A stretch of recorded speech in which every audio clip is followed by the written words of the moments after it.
Bien, bonjour à tous. Allez, on fait un petit unboxing en live avec un carton en provenance de chez CRT avec le scotch CRT ici que je viens de découper avec un gros carton qui en cache un petit. Je peux déjà vous l'annoncer, je sais ce que j'attends. Et là, ça promet d'être assez surprenant vu la taille du carton.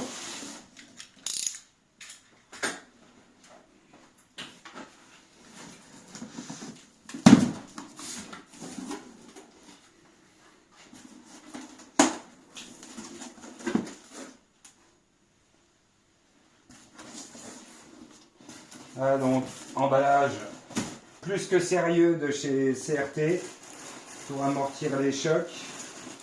Bon, on aurait peut-être préféré réellement des bulles d'air étanches, mais malgré tout avec un renfort de carton alvéolé. Le gros paquet qu'on voit également, et puis donc la même chose de l'autre côté avec du carton alvéolé, un petit calage et donc la petite boîte. Alors, petit indice, Made in Italy.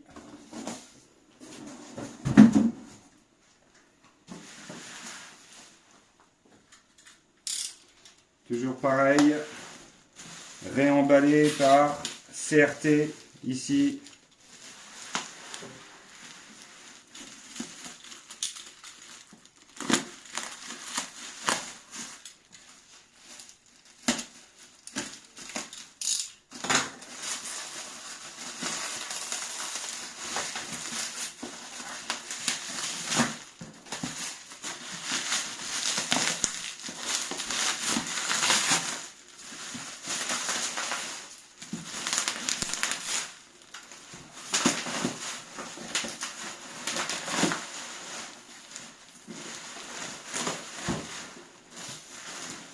Et voilà donc le carton qui est absolument comme neuf.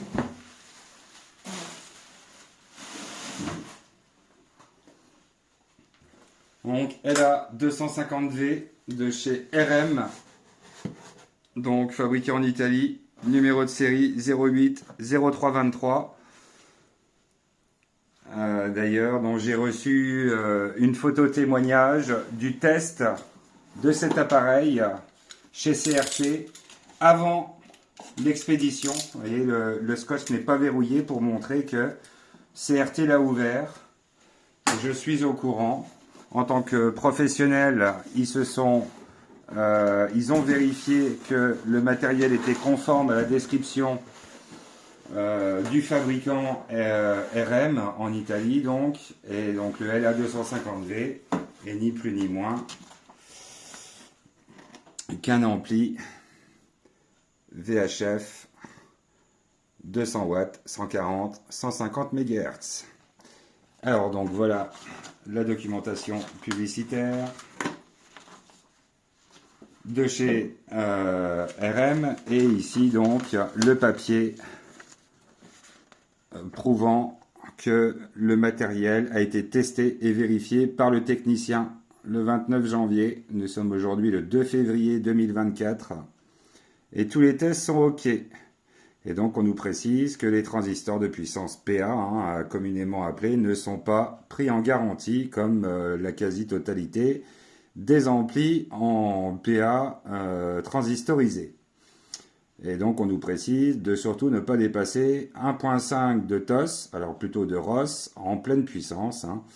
Alors TOS mètre, plutôt ROS mètre entre l'amplificateur et l'antenne. Voilà, avec les coordonnées en dessous de l'entreprise. Et donc voilà la bête.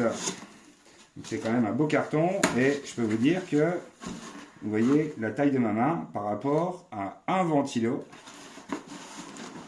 c'est quand même quelque chose de bien calé et bien costaud. Voilà, donc je vous représente la longueur de l'ampli.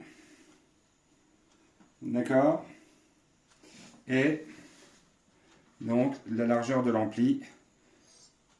Une main, un peu plus d'une main, une main et demie. Hein. Voilà, ça arrive bonnement au niveau du poignet.